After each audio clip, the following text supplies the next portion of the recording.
Salut Cédric, alors je voulais déjà te montrer le avant-après, la séance début de matinée en haut, la séance fin de matinée, enfin la vidéo après en bas.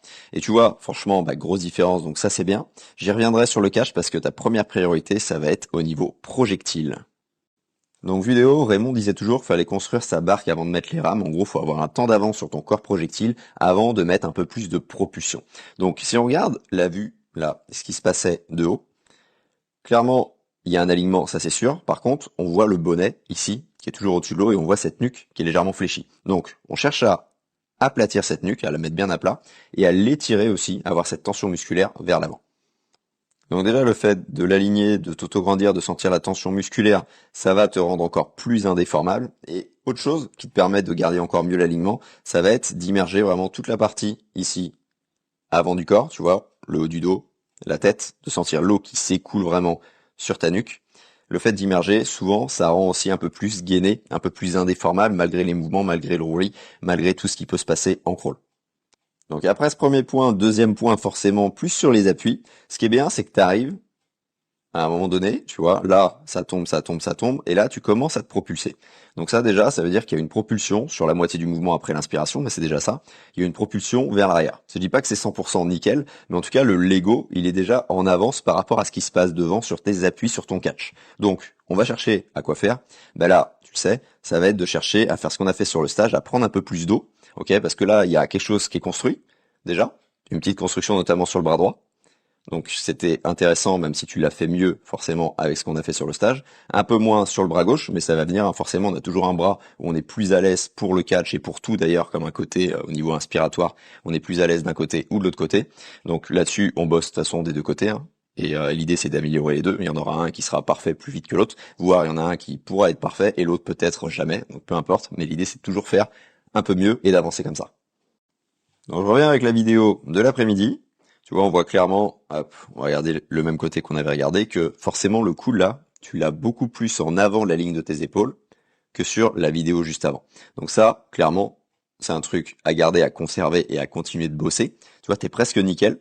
T'es presque nickel dans le sens où là, le coude a commencé à reculer, t'es comme ça. Et là, pour être nickel, faudrait être là. Donc déjà, réussir à faire ça, c'est bien. Continue de fonctionner en regardant un peu ce que tu fais parce que ça avait bien fonctionné sur le stage. Donc vraiment, continue de cette manière-là. On est tous plus ou moins visuels.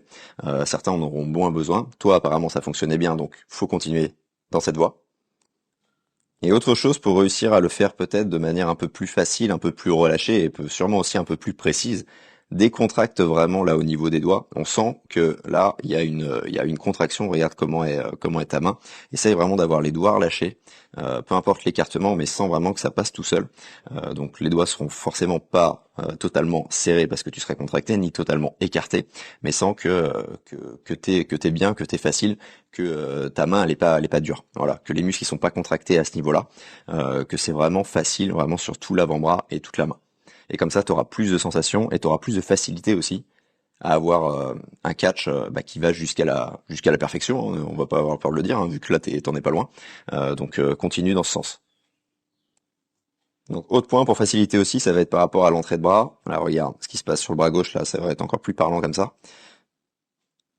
De vraiment chercher à rentrer les doigts d'abord et ensuite d'engager. Là tu vois, tu avais un peu tout là qui rentrait, c'était pas loin, mais il y a un peu tout qui rentrait, il faut vraiment y aller progressivement. Faut voir ça comme ça, hop, peu importe où ça rentre, hein, mais c'est les doigts vraiment qui pénètrent d'abord et ensuite l'avant-bras et ensuite le coude. Et là t'engages après loin devant pour contrôler et réussir à faire ce que tu arrives à faire de l'autre côté, la rotation interne et ensuite la flexion de l'avant-bras sur le bras. Donc bien sûr pas tout en même temps, une chose à la fois, hein, on prend le temps, on va chercher loin devant et bien sûr avec le postural, tu seras beaucoup plus horizontal, hein, avec le temps. Mais là c'était pas la thématique quand on a fait cette vidéo là, c'était vraiment exclusivement le catch et un peu la poussée. Donc ensuite le dernier point, il est autour de l'inspiration. Tu vois ton inspiration là, clairement, qu'est-ce qui se passe? Elle est un peu longue parce que là, t'inspires, t'inspires, t'inspires, t'as fini d'inspirer, t'es en train de remettre la tête dans l'eau, t'as le bras qui arrive dans l'eau, déjà qui arrive entièrement dans l'eau, et t'es toujours pas, tu vois, remis correctement, t'es toujours pas remis le visage parallèle au fond de la piscine, et t'es forcément pas immergé parce que c'était ta première priorité qui était dans le corps projectile. Donc l'idée ça va être de chercher à inspirer plus rapidement, donc de chercher à expirer le bon volume, comme on l'a fait en début de stage, et de chercher aussi à expirer un peu plus intensément, surtout sur le mouvement avant l'inspiration, pour faire un petit appel d'air, hop, inspirer plus rapidement, et vraiment avoir fini d'inspirer ici, hop, voire un petit peu avant, et surtout avoir remis la tête entièrement dans l'eau quand l'épaule est bien en contact avec l'oreille. Ensuite, l'autre point, ça va être avec quelque chose qu'on voit pas, le bras en projectile devant, parce que là, tu continues tes mouvements, ça veut dire que clairement ton mouvement après l'inspiration, comme on l'avait vu en début de vidéo, après l'inspiration, boum, il est pas très très utile. Et là, on va chercher à le rendre un peu plus propulsif, parce que vu que tu auras compris déjà un peu plus le catch, vu que tu l'as déjà compris d'ailleurs, déjà ressenti, forcément il va falloir répéter pour automatiser, mais vu que tu l'as déjà ressenti, le fait de réussir à te propulser un peu mieux après ton inspi, ça va recréer de la vitesse plus facilement, plus rapidement. Et autre point, on va faire attention, tu vois, je te parlais de visuel. Là, en fait, t'as plus le visuel, t'inspires, ça met beaucoup de temps. Donc, t'es toujours à regarder sur le côté. Et là, regarde ce que fait, là, ta main, ton bras, il vient croiser l'axe du corps. Donc, on va chercher à reprogrammer ce GPS là. Donc, un peu sans la vision, avec d'autres exercices, hein, tu vas voir, je te mettrai ça directement dans les PDF.